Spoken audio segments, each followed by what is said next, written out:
Hello दोस्तों, नमस्कार, जय हिंद, जय भारत। मैं आपके अपने चैनल एम एजुकेशन सफर पर आशा करता हूं सब लोग ठीक होंगे, अपने परिवार के साथ अपने अध्ययन कार्य अपने लक्ष्य पर हमेशा की तरह तत्पर होंगे। दोस्तों, भारतीय ज्योग्राफी में जो मेरा आज का जो टॉपिक है वह टॉपिक है भारत के जो संसाधन हैं, भारत के जो खनिज संसाधन हैं उनके बारे में अध्ययन कराना। आपने देखा होगा कि संसाधन से संबंधित एक दो क्वेश्चन हर वनडे एग्जाम में पूछ लिया जाता है। तो इसके लिए कोई भी क्वेश्चन आपका गलत साबित ना हो, गलत ना हो जाए, इसके लिए आप इस वीडियो को बखूबी अध्ययन करिए, देखिए और इसका एक अच्छा नोट्स बनाइए जो आपके एग्जाम में आपके लिए बहुत ही लाभदायक सिद्ध होगा। यह मुझे विश्वास है कि आपके लिए यह वीडियो बहुत ही लाभदायक सिद्ध होगा। इसके मैं 4 से 5 वीडियो बताऊंगा। इसमें भारत की जितने भी खनिज संपदा हैं, चाहे कोयला हुआ, पेट्रोलियम हुआ, लोहा हुआ, चांदी हुई, सोना, कुछ भी हुआ, जितने भी संसाधन हैं उनसे से कोई भी क्वेश्चन आपका एक कोई बाहर नहीं जाएगा। तो मित्र, आइए इसका हम अध्ययन करते हैं। अध्ययन करने से पहले आप लोगों से मेरी गुजारिश है कि आप मेरे प्लीज चैनल को लाइक करिए। यार, लाइक तो कर दिया करो, कम से कम लाइक करिए, सब्सक्राइब करिए। सब्सक्राइब करते समय आप बेल आइकन को क्लिक करके ऑल पे सेलेक्ट कर लें, ताकि जो भी मैं वीडियो बनाऊं उसका नोटिफिकेशन आप तक पहुंच सके।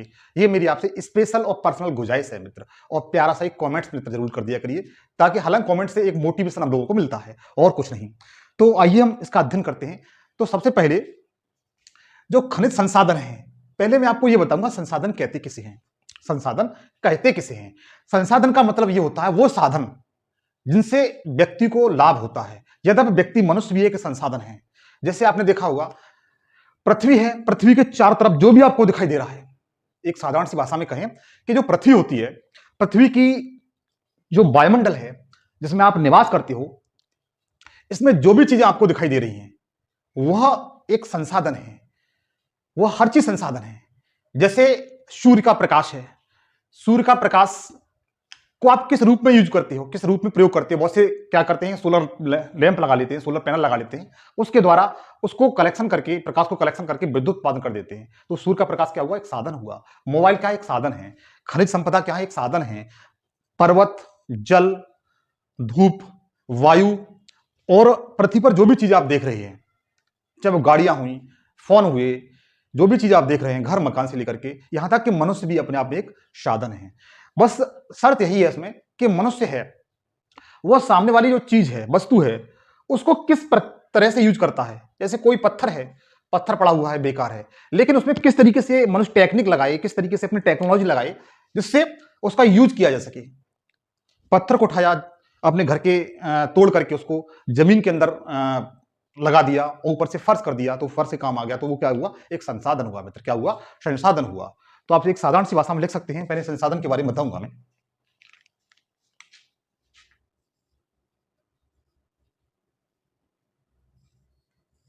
संसाधन किसे कहते हैं? तो मित्र, संसाधन में देखिए, पृथ्वी की वायुमंडल में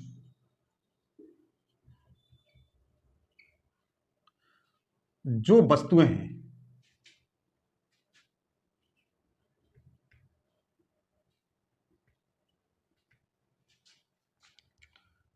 वह संसाधन है। क्या है मित्र? संसाधन है। जैसे एग्जाम्पल के रूप में आप देख सकते हैं, जैसे वायु, प्रकाश, हवा, जल, जल भी एक साधन है मित्र, पर्वत, वर्षा, मानव द्वारा निर्मित वस्तुएं, ये क्या मित्र? आदि, ये क्या मित्र? साधन है। क्या मित्र? संसाधन है। क्या मित्र? संसाधन है। आपसे नोट कर लीजिए, बहुत सरल शब्दों में एक बहुत अच्छी परिभाषा मैंने आपको बता दी। मित्र, आप मेरे साथ एक कॉपी और पेंसिल लेकर के बैठे और एक अच्छा सा नोट्स बनाएं। यद्यपि इसमें कुछ फैक्ट भी हैं जो भी आपको याद करने पड़ेंगे। देखिए मित्र, 100% कंसेप्ट तो कहीं से प्राप्त नहीं होता, कुछ ना कुछ फैक्ट तो आपको लर्न करने ही पड़ते हैं। तो जो फैक्ट वाली चीज है उन्हें आप थोड़ा नोट कर लीजिए, कंसेप्ट वाली चीज है उनका अध्ययन करते जाइए। तो इसे आप नोट करिए मित्र, ये लगभग आपको याद हो गया होगा, सीधी सी परिभाषा है इसकी।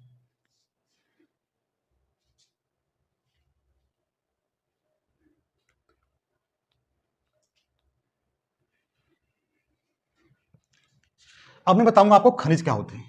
जो खनिज है, खनिज के बारे में बताऊंगा मैं। अब मैं आपको खनिज के बारे में बताऊंगा।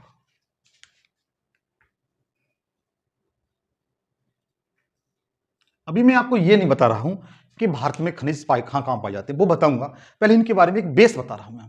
जब तक आप बेस नहीं समझेंगे तब तक आप किसी चीज को, कंसेप्ट को एकदम क्लियर नहीं कर सकते हैं। पहली बात ये देखिए, जो खनिज होते हैं यह चट्टानों से, कहां से,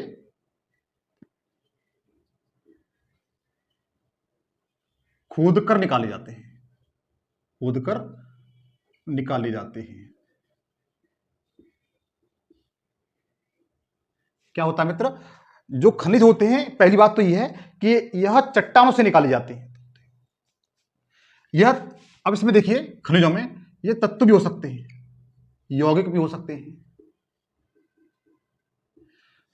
तत्व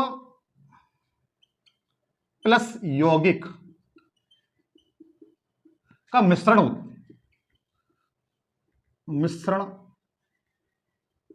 होते हैं। जो खनिज होते हैं वो तत्व होते हैं। पहली बात, ये चट्टानों से निकाले जाते हैं, चाहे पर्वत से निकाले जाएं या जमीन के अंदर खान बना करके खोद के निकाला जाए। ये दो तरीके से निकाले जाते हैं। ये तत्व भी हो सकते हैं, यौगिक भी हो सकते हैं। तत्व प्लस यौगिक का मिश्रण भी हो सकते हैं। इन्हें क्या कहते हैं, खनिज कहते हैं। क्या कहते हैं मित्र, खनिज कहते हैं। मित्र एक बात और है, वीडियो को पूरी देखा करिए प्लीज, इसके मत किया करिए। जब तक आप पूरी वीडियो नहीं देखेंगे तब तक आपके कोई भी कंसेप्ट आपका ठीक से क्लियर नहीं होगा। और प्लीज यार सब्सक्राइब कर दिया करिए यार, इतनी कंजूसी मत करिए। तो देखिए, ये मैंने आपको इसके बारे में बताया कि जो खनिज होते हैं हमेशा चट्टानों से निकाले जाते हैं। ये जमीन से या धरातल से, पर्वतों से निकाले जाते हैं, तत्व के रूप में या यौगिक के रूप में, या तत्व या यौगिक के मिश्रण के रूप में मिलते हैं। जब मित्र ये निकाले जाते हैं तो इनके लिए दो शब्द प्रयोग होते हैं। जब ये निकाले जाते हैं तो इनके लिए दो शब्द प्रयोग होते हैं। एक शब्द सुना होगा आपने, खनन शब्द, और एक उत्खनन शब्द सुना होगा। एक आपने सुना होगा खनन शब्द और एक उत्खनन शब्द। तो उत्खनन क्या होता है, उत्खनन क्या होता है, मैं वो आपको बताऊंगा। खनन, इन खनिजों का सबसे पहले क्या होता है, खनिज खनन होता है। खनन का मतलब होता है कि जो भी चीज है, जो भी खनिज है, जो भी तत्व यौगिक या तत्व प्लस यौगिक का मिश्रण है, वो अगर जमीन के अंदर से निकाले जाए, जैसे कोयला जमीन के अंदर से निकाला जाता है, धरातल से नहीं निकाला जाता, जमीन के अंदर से निकाला जाता है। खाने के रूप में जमीन में अंदर क्या बना लेते हैं, वो खान या गुफा बना लेते हैं, वहां से वो खनन किया जाता है। क्या किया जाता है, खनन किया जाता है। तो उसे हम क्या कहते हैं, खनन कहते हैं। तो आप इसमें लिख सकते हैं, यह पृथ्वी के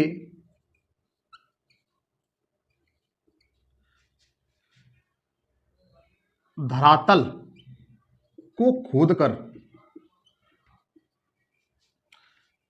खोदने की क्रिया है, खोदने की क्रिया खनन कहलाती है। क्या कहलाती है मित्र, खनन कहलाती है। आपको क्लियर हो गया होगा खनन किसे कहते हैं। खनन उस प्रक्रिया को कहते हैं जो पृथ्वी होती है उसके धरातल को खोदा जाता है, उसमें गुफा बनाई जाती है, खान बनाई जाती है, उससे निकाले जाते हैं जो भी खनिज होते हैं। उस क्रिया को क्या कहते हैं हम, खनन कहा जाता है। क्या कहा जाता है, खनन कहा जाता है। एक शब्द प्रयोग होता है उत्खनन, दूसरा शब्द क्या प्रयोग होता है, उत्खनन। उत्खनन, उत्खनन क्या कहते हैं, तो उत्खनन मित्र वह प्रक्रिया होती है जो पृथ्वी के धरातल, जो पृथ्वी का धरातल है, पृथ्वी के धरातल पर पर्वत भी हैं, नदियां भी हैं जो बहती हैं, उन्हें खोदकर, पर्वतों को खोद करके, उनको खोद करके, खोदने की जो क्रिया है उससे जो खनिज प्राप्त किए जाते हैं, उस क्रिया को हम उत्खनन कहते हैं। तो आप सीधी सी भाषा में लिख सकते हैं, यह पृथ्वी की के धरातल पर पाए जाने वाले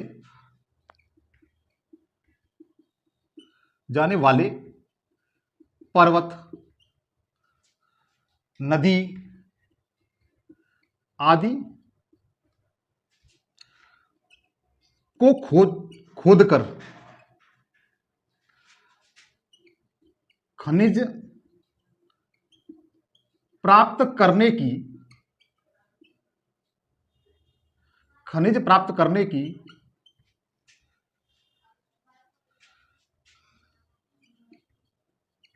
क्रिया उत्खनन कहलाती है।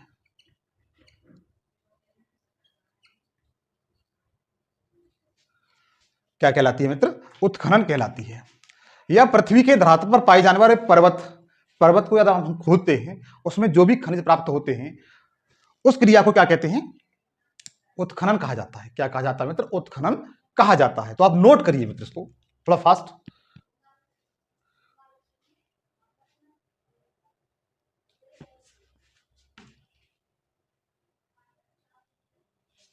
इसे नोट करिए आप।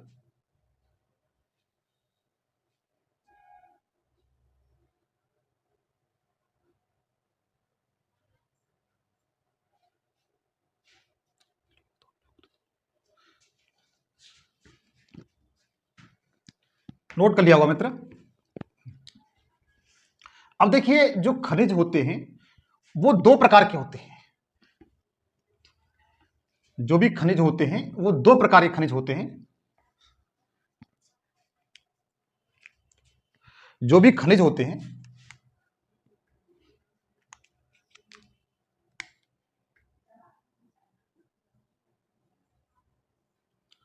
यह दो प्रकार के होते हैं। सबसे पहले लोह धात्विक खनिज।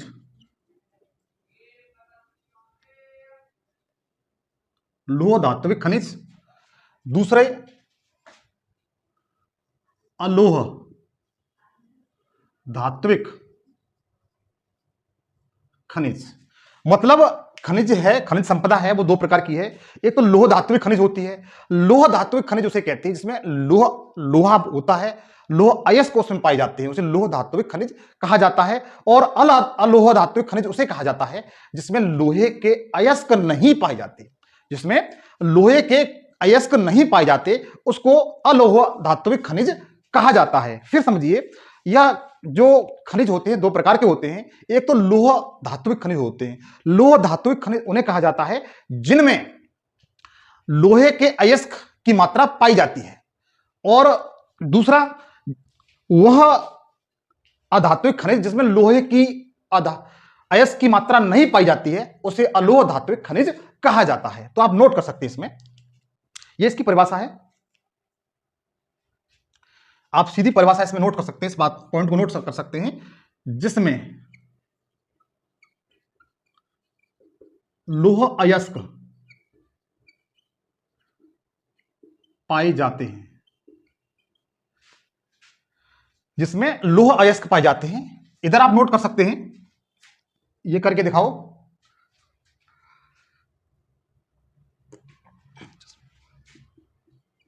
जिसमें लोह अयस्क नहीं पाए जाते।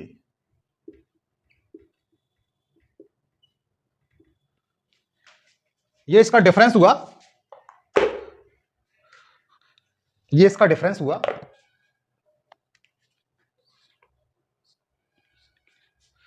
इसमें आप एग्जांपल के रूप में लिख सकते हैं, जैसे लोह अयस्क। लोह अयस्क मैग्नीज, मैग्नीज, लोह अयस्क manganese, nickel, cobalt, cobalt, tungsten. Tungsten मित्र, टंगस्टन के बारे में एक यूपीएससी के एग्जाम में पूछा गया था क्वेश्चन, मुझे याद है कि टंगस्टन का प्रतीक क्या है। यह क्वेश्चन था, सही क्वेश्चन था, बहुत अच्छा क्वेश्चन था कि टंगस्टन का प्रतीक क्या होता है। तो टंगस्टन का प्रतीक आप जानते ही हैं, डब्ल्यू होता है। इसे पूछने वाली क्या बात है? टंगस्टन का प्रतीक क्या होता है? डब्ल्यू होता है। तो ये कैसी धातु है? लोह धात्विक खनिज है। ये टंगस्टन क्या है? लोह धात्विक खनिज है। क्रोमियम,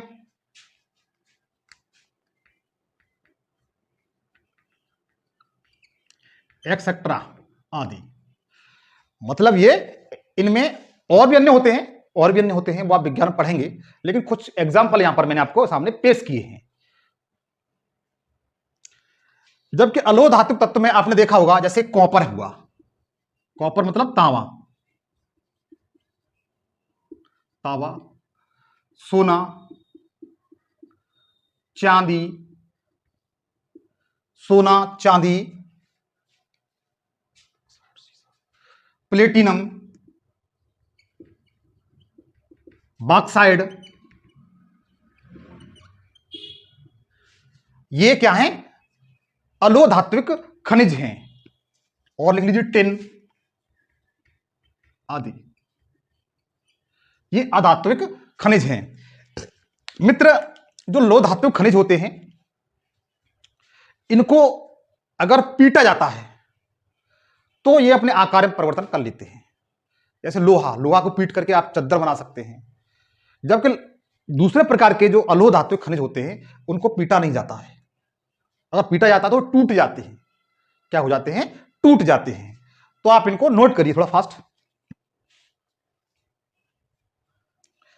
अभी तो केवल मैं आपको खनिज संसाधन बता रहा हूं, अभी भारत के बारे में ऐसा ज्यादा कुछ नहीं बता रहा हूं मैं, इसे आप नोट करिए। मित्र, जब तक कंसेप्ट आपका क्लियर नहीं होगा तब तक आप उसके समझ नहीं सकते हैं। इसलिए कंसेप्ट क्लियर करना बहुत आवश्यक है। डायरेक्ट आप फैक्ट पढ़ोगे, 2 दिन पढ़ोगे, 4 दिन बाद जिस तरीके से क्रिकेट की बॉल बाउंस हो जाती है ना, उसी तरीके से हो जाता है सब कुछ।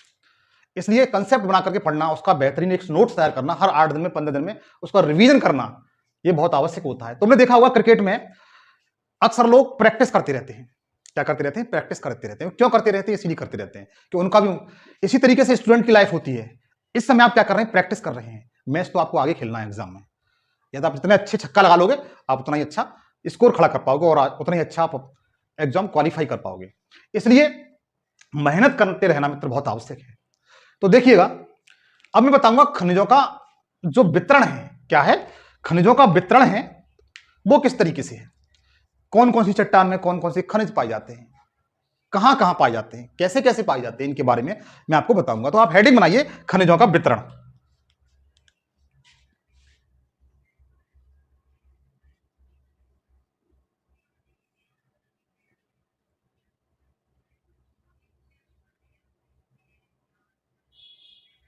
खनिजों का वितरण, हेडिंग बना लीजिए, खनिजों का वितरण।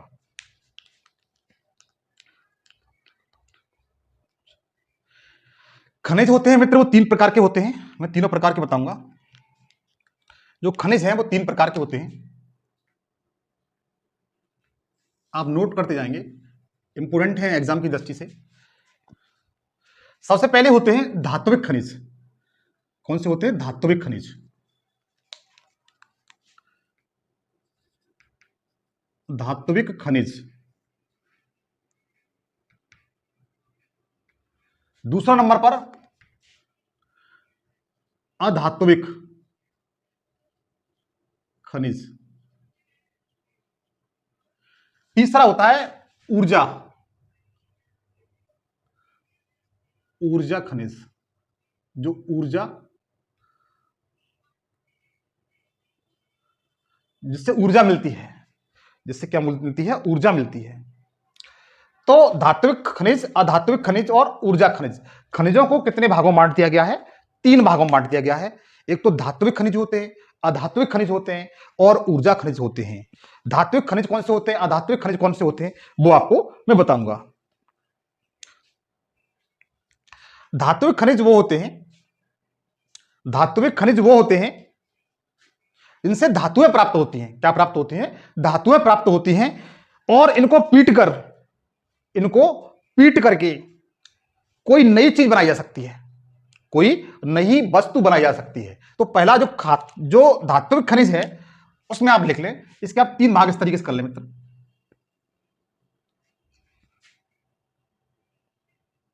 इस तरीके से इसके 3 भाग कर लें।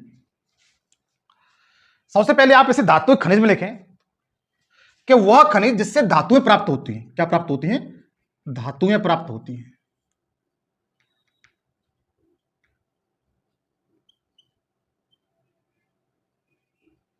क्या प्राप्त होती हैं? धातुएं प्राप्त होती हैं। इनको पीट कर, क्या करके? पीट कर आकार बदला जा सकता है, बदला जा सकता है।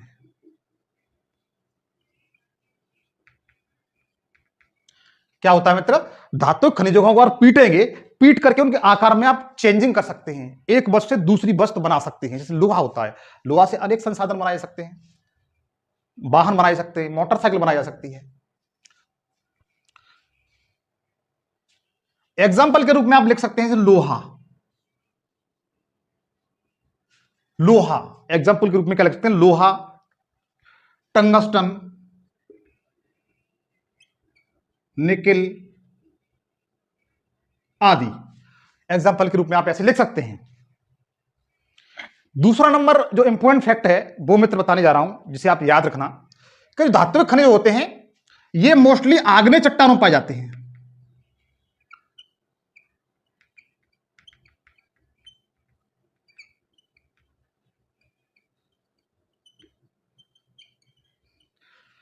ये फैक्ट है मित्र, आप इसे पे स्टार लगा लीजिए, मन चाहे उतनी बार स्टार लगा लीजिए इस पे आप।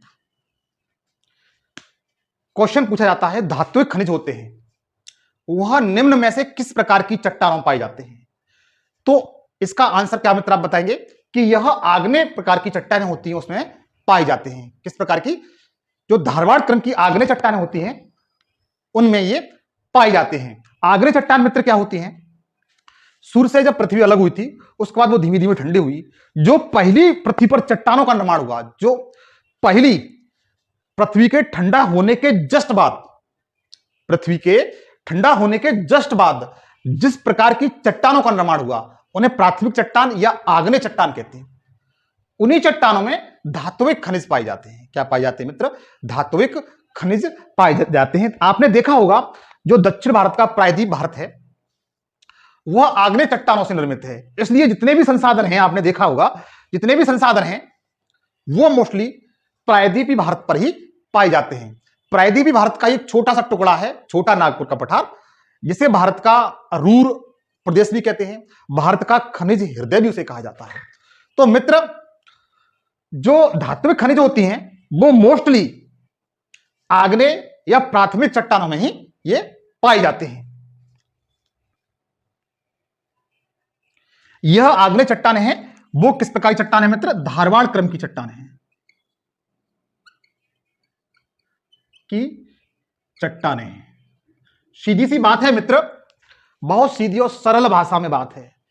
अगर आपसे पूछा जाता है कि धात्विक खनिज होते हैं वो निम्न में से किस प्रकार की चट्टानों, किस क्रम की चट्टानों पाई जाती हैं, इसमें एक ऑप्शन होता है धारवाड़ क्रम। क्या होता है? धारवाड़ क्रम। उसमें आग्नेय नहीं दिया होगा तो आपको क्या लगाना है? धारवाड़ क्रम की चट्टानों में ये सब पाए जाते हैं। तो आप नोट करते जाइए मेरे साथ साथ मित्र, नोट करते जाइए।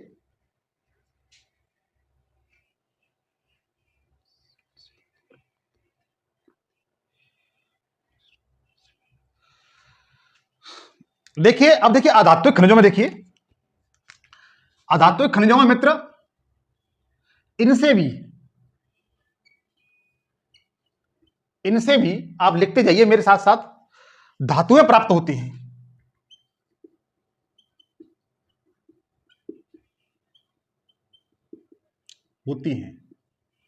इनसे भी क्या होता है मित्र? धातुएं प्राप्त होती हैं। यह भंगुर प्रकार के होते हैं। भंगुर का मतलब मित्र यह होता है कि इनके जो कण होते हैं आपस में इतनी मजबूती के साथ नहीं जुड़े होते। अगर इनको पीटा जाता है तो इनके कण क्या होता है? अलग हो जाते हैं, टूट जाते हैं।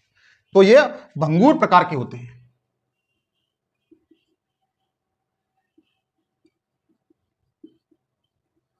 पीटने पर टूट जाते हैं। क्या होते हैं? पीटने पर क्या हो जाते हैं मित्र? टूट जाते हैं। ये आपको एकदम क्लियर हो गया। उसके बाद अगला इंपॉर्टेंट फैक्ट है, आप इस पे स्टार लगाइए।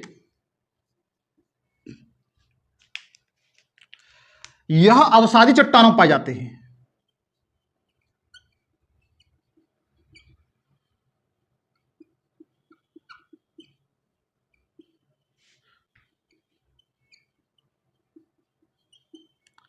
क्या होता है मित्र, यह अवसादी चट्टानों में पाए जाते हैं। अवसादी चट्टान कैसे कहते हैं वो आपको बताता हूं मैं, कि आग्नेय चट्टानें थी। जब पृथ्वी का निर्माण हुआ तो सबसे पहले आग्नेय चट्टानों का आग्नेय चट्टानों का निर्माण हुआ। जब आग्नेय चट्टानों पर वर्षा हुई, प्रकाश पड़ा, हवा चली, तो उसके कण जो थे वे टूट करके अलग हो गए, और अलग होने के बाद दूसरी जगह जाकर के वो बिछ गए, विस्तृत रूप उन्होंने धारण कर लिया। तो जो नई प्रकार की जो चट्टान बनी उसे ही हम क्या कहते हैं, अवसादी चट्टान कहते हैं। क्या कहते हैं मित्र, अवसादी चट्टान कहते हैं। तो अवसादी चट्टानों में अधात्विक खनिज पाए जाते हैं। अवसादी चट्टानों में अधात्विक खनिज पाए जाते हैं। अधात्विक खनिज कैसे कौन से होते हैं, जैसे संगमरमर, एग्जांपल के रूप में आप लिख सकते हैं, जैसे संगमरमर, संगमरमर, चूना पत्थर, चूना पत्थर, बलुआ पत्थर, बलुआ पत्थर, आप इस तरह नोट करें, पोटास, सल्फेट, नमक। नमक भी मित्र कैसी चट्टानों से प्राप्त होता है, अवसादी चट्टानों से। अगर क्वेश्चन आ जाता है कि नमक निम्न में से किस प्रकार की चट्टानों से प्राप्त होता है, तो आप बता सकते हैं अवसादी चट्टानों से प्राप्त होता है। डोलोमाइट,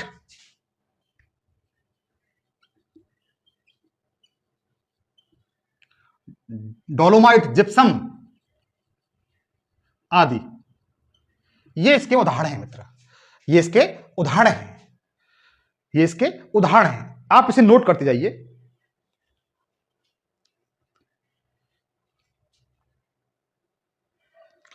इसका मित्र देखिए, मैं आपको बताता हूं खनिज, जो ऊर्जा खनिज संसाधन होते हैं उनके बारे में, जो ऊर्जा खनिज संसाधन होते हैं उनके बारे में। तो सबसे पहली बात यह है कि वह साधन जिससे ऊर्जा प्राप्त होती है। पहला पॉइंट क्या है, जिससे ऊर्जा प्राप्त होती है।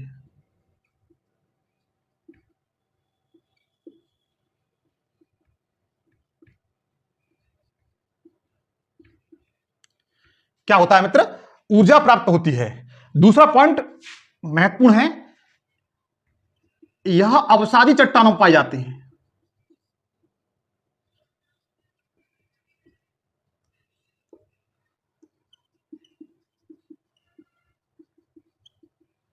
कहां पाए जाते हैं मित्र, अवसादी चट्टानों पाए जाते हैं। इंपॉर्टेंट फैक्ट है मित्र, अंडरलाइन कर लेना। एग्जांपल में आप लिख सकते हैं इसमें, जैसे कोयला, पेट्रोलियम,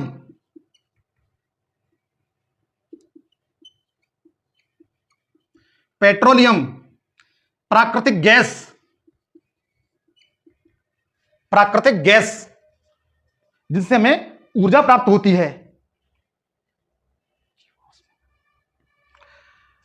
और मित्र ये सब कहां से प्राप्त होते हैं, हमें जीवाश्म से प्राप्त होते हैं। कहां से प्राप्त होते हैं, जीवाश्म। जैसे मान के चलिए आग्नेय चट्टान है, आग्नेय चट्टान पर जीव जंतु, पेड़ पौधे, पशु, मतलब वनस्पति है बहुत असंख्य मात्रा में।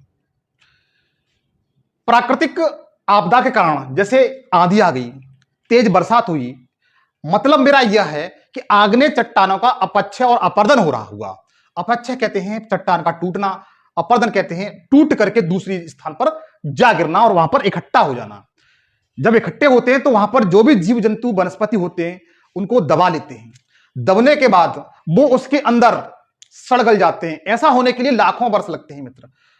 जब लाखों वर्ष बाद ये प्रक्रिया देखते हैं तो वहां पर कोयला बन जाता है। जो पेड़ पौधे थे, जीव जंतु थे, उनका क्या बन जाता है, कोयला बन जाता है, पेट्रोल बन जाता है, गैस बन जाता है। तो इसको हम क्या कहते हैं, जीवाश्म ईंधन भी कहते हैं। इसका दूसरा ऊर्जा संसाधन है उसको हम लोग क्या कहते हैं, जीवाश्म ईंधन भी कहते हैं। क्या कहते हैं मित्र, जीवाश्म ईंधन भी कहा जाता है।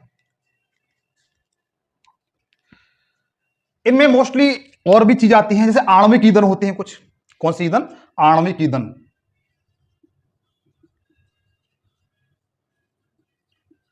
आणविक ईंधन होते हैं जैसे यूरेनियम हुआ।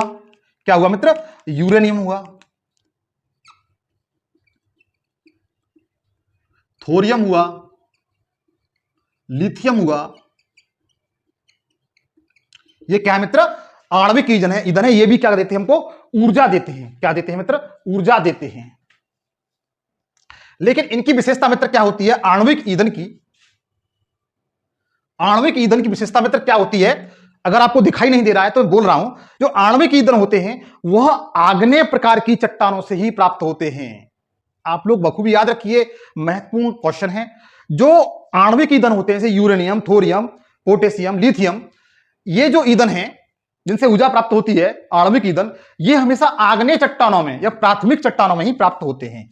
तो आप लिख सकते हैं यह आग्नेय चट्टानों में से प्राप्त होते हैं।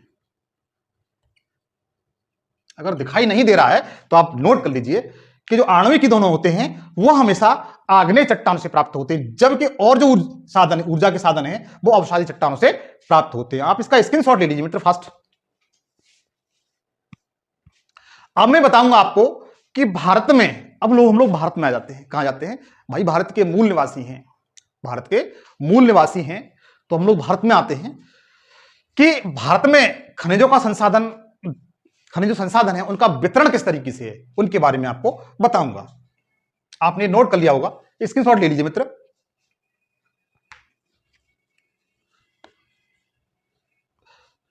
मैं हट इसलिए जाता हूं यहां से ताकि आप उसका नोट कर सकें और स्क्रीनशॉट ले सकें, जिससे आपका एक बेहतरीन नोट्स तैयार हो सके।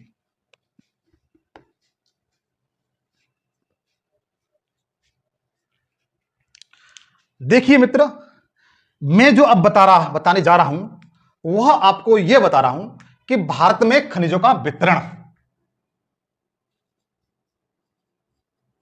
तो मैं खनिजों का वितरण, क्या मित्र?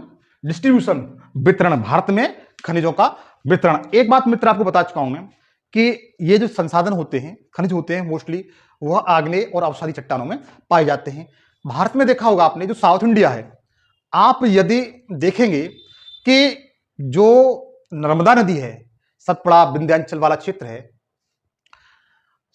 नर्मदा नदी है, और इधर आपकी सोन नदी है जो पटना के पास आकर के गंगा मिल जाती है। इसके जो साउथ वाला क्षेत्र है, इसके दक्षिण में जो भी भाग है, उसे प्रायद्वीपी भारत कहा जाता है। क्या कहा जाता है? प्रायद्वीपी भारत कहा जाता है। ये गोंडवाना लैंड का भाग है। यद्यपि इस वीडियो में आपको सब कुछ बता चुका हूं, ये गोंडवाना लैंड का भाग है। मेरा मतलब ये है कि जैसे जो भी संसाधन है वो मोस्टली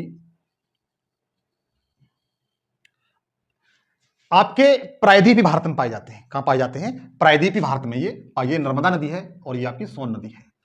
मोस्टली जो संसाधन है भारत के, वो इसी क्षेत्र में अधिकांशतः पाए जाते हैं। आपने देखा होगा, कभी ये नहीं सुना होगा कि कोयला उत्तर प्रदेश के मैदान से निकल रहा है। हाँ, कुछ जिले हैं जैसे सोनभद्र वगैरह है, वहां से निकाला जाता है। बिहार से आपने कभी ये नहीं सुना होगा बिहार से लोहा निकाला जा रहा है, मैग्नीज निकाली जा रही है। उत्तर प्रदेश के जिले से सोना निकाला जा रहा है, चांदी निकाली जा रही है।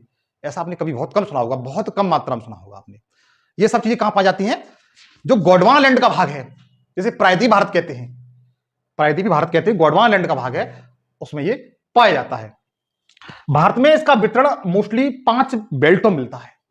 भारत में यदि हम जो खनिज संसाधन है, मोस्टली 5 बेल्ट, 5 पेटियों में, 5 बेल्टों में इसका वितरण मिलता है।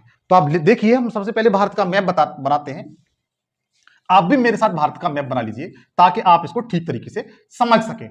आप भी हमारे साथ भारत का मैप बनाइए मित्र। जब तक भारत का मैप आप ठीक से नहीं बनाना पाओगे तो इंडियन ज्योग्राफी को बहुत अच्छा आप नहीं कर पाओगे। तो मैप का ज्ञान और मैप बनाना, चाहे आप राजनीतिक मैप हो, चाहे फिजिकल मैप हो, इंडिया का मैप हो या वर्ल्ड का मैप हो, जिस राज्य के निवासी हैं उस राज्य का मैप आपको बखूबी आना चाहिए। जिस तरीके से आप अपने सगे संबंधी, परिवार के लोगों को याद रखते हैं, मित्रों को याद रखते हैं, और जो चहेते होते हैं उनको याद रखते हैं, उसी तरीके से आपको मैप को आना बहुत आवश्यक है। चाहे आप गलत मैप बनाएं, 100% मैप यह तक कोई नहीं बना पाता है।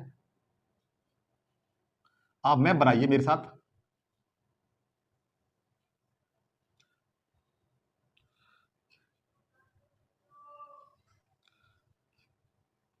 आप भी मेरे साथ इस तरीके से मित्र मैप बनाइए। यदि आप कोशिश करते हैं मैप बनाने की तो आप बहुत जल्दी सीख जाएंगे।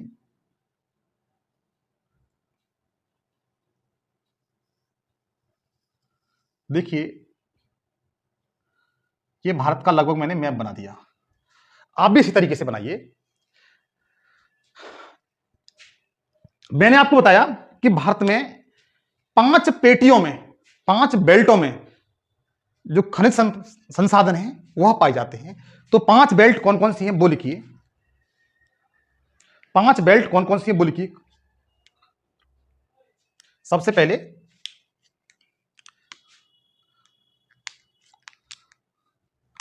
पॉइंट है, भारत में खनिज 5 पेटियों में पाए जाते हैं। अभी तो मित्र केवल मैं इसका एक छोटा सा ओवरव्यू दे रहा हूं, इनके बारे में डीपली मैं आपको अध्ययन कराऊंगा नेक्स्ट वीडियो में, अगली में। तो आप देखिए, सबसे पहले आप देखते हैं, सबसे पहले वाली जो बेल्ट है, ये वाली बेल्ट,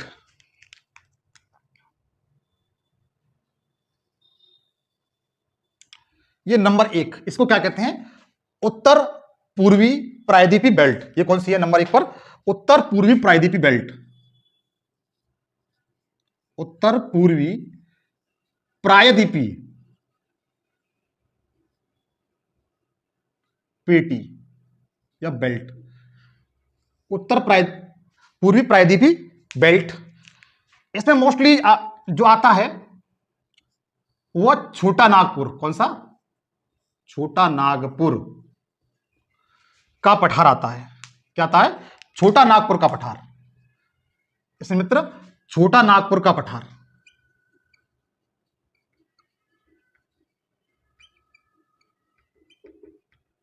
इसमें क्या आता है?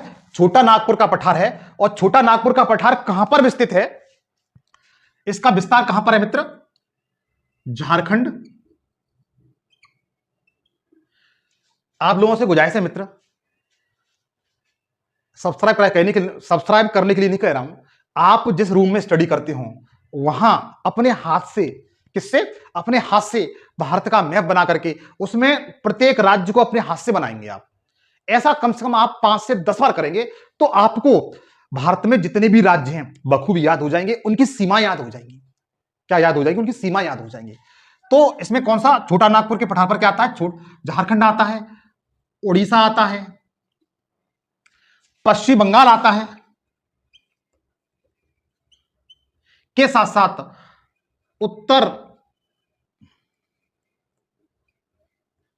उत्तरी छत्तीसगढ़ आता है, उत्तरी छत्तीसगढ़ आता है। छोटा नागपुर का पठार आपका कहां पर स्थित है? झारखंड में, उड़ीसा में, पश्चिम बंगाल में, और उत्तरी जो छत्तीसगढ़ है उसमें आपका छोटा नागपुर का पठार है। छोटा नागपुर के पठार को मित्र भारत का रूर प्रदेश भी कहा जाता है, खनिज संपदा प्रदेश। रूर क्या है? रूर जर्मनी में एक पठार है जो खनिज संपदा की दृष्टि से सर्वोच्च है। तो उसी को इंगित करते हुए इसका नाम रखा गया है। तो आप लिख सकते हैं छोटा नागपुर के पठार को, क्या? छोटा नागपुर के पठार को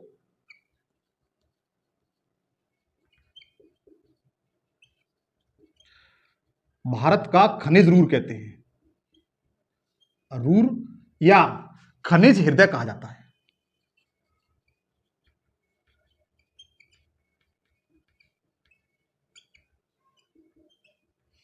क्या कहा जाता है? खनिज रूर या खनिज हृदय कहा जाता है। तो आप इसे नोट करिए। यहां से लौह इस्पात अधिक मात्रा में निकाला जाता है। क्या निकाला जाता है? यहां से लौह इस्पात है वो अधिक मात्रा में निकाला जाता है। लोहा, उसके बाद कोयला, यहां से क्या निकाला जाता है? लौह इस्पात प्लस कोयला अधिक मात्रा में निकाला जाता है। नोट करिए, ये पहली बेल्ट मैंने आपको बताई। कौन सी बेल्ट बताई? पहली बेल्ट बताई। उसके बाद देखिए जो दूसरी बेल्ट है, दूसरी बेल्ट में आपका कुछ मध्य प्रदेश का, छत्तीसगढ़ का, आंध्र प्रदेश का भाग आता है। इस तरीके से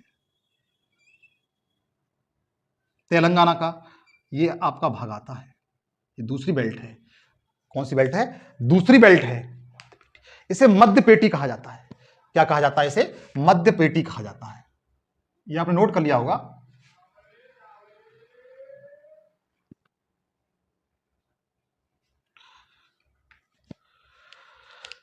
दूसरे नंबर पर है मध्य पेटी।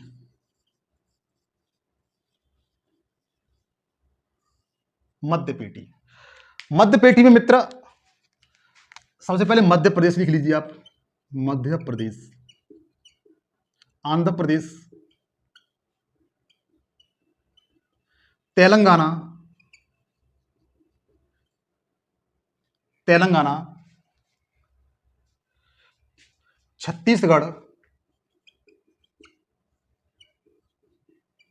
के साथ साथ कुछ भाग इसका महाराष्ट्र का भी आता है। कुछ भाग महाराष्ट्र का भी आता है मित्र, कुछ भाग महाराष्ट्र का भी आता है। यह मध्य पेटी है। कौन सी पेटी है? मध्य पेटी है। दूसरे नंबर आपको मैंने शो की है। उसका नंबर तीसरी जो पेटी है, दक्षिणी पेटी।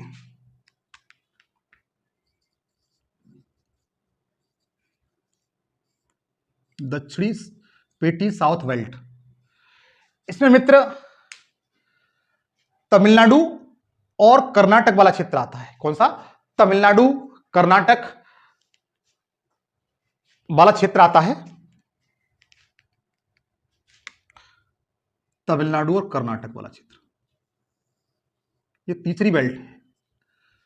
ये तीसरी बेल्ट है जिसमें आपका क्या आता है? कर्नाटक और तमिलनाडु वाला क्षेत्र आता है।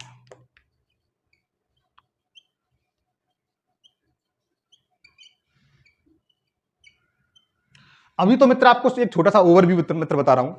इनके बारे में, प्रत्येक के बारे में बहुत अच्छी तरीके से आपको कंसेप्ट क्लियर कराऊंगा, चिंता न करें। उसके बाद मित्र जो नेक्स्ट पेटी है वह दक्षिण पश्चिम पेटी है। कौन सी है? दक्षिण पश्चिम पेटी। ये गोवा और कर्नाटक, गोवा और कर्नाटक, ये चौथी पेटी है। इसे कहते हैं दक्षिण पश्चिम पेटी। इसमें मोस्टली आपका गोवा और कर्नाटक आता है। क्या आता है? गोवा और कर्नाटक।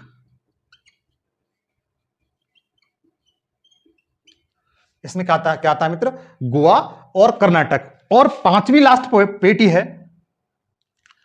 वह आपकी राजस्थान, जो अरावली वाली बेल्ट है, ये वाली अरावली वाली बेल्ट है। यहां पर भी खनिज संसाधन पाए जाते हैं। तो पांचवी बेल्ट है जिसे उत्तर पश्चिमी पेटी कहा जाता है। क्या कहा जाता है? उत्तर पश्चिमी पेटी। उत्तर पश्चिमी पेटी। और ये कहां पाई जाती है मित्र? ये मोस्टली राजस्थान और गुजरात, राजस्थान प्लस गुजरात में ये पेटी पाई जाती है। जो 5 पेटियां हैं मित्र, इनके बारे में मैंने आपको बताया। यदि आप ठीक तरीके से इनका अध्ययन कर लेते हैं, नोट्स बनाते जाते हैं, तो कोई भी क्वेश्चन आपका बाहर नहीं जाएगा। इससे पहले मेरे आप लोगों से गुजारिश है, प्लीज मेरे चैनल को अधिक से अधिक शेयर करिए दोस्तों के साथ, सब्सक्राइब करिए। सब्सक्राइब करते समय बेल आइकन को क्लिक करके ऑल पे सेलेक्ट कर ले, ताकि मैं जो भी आपको वीडियो बनाऊं उसका नोटिफिकेशन आप तक पहुंच सके। और प्यारा सा कमेंट्स मित्र जरूर किया करिए। आज के लिए इतना ही। नेक्स्ट वीडियो में इसके सेकंड पार्ट में मिलता हूं। जय हिंद, जय भारत।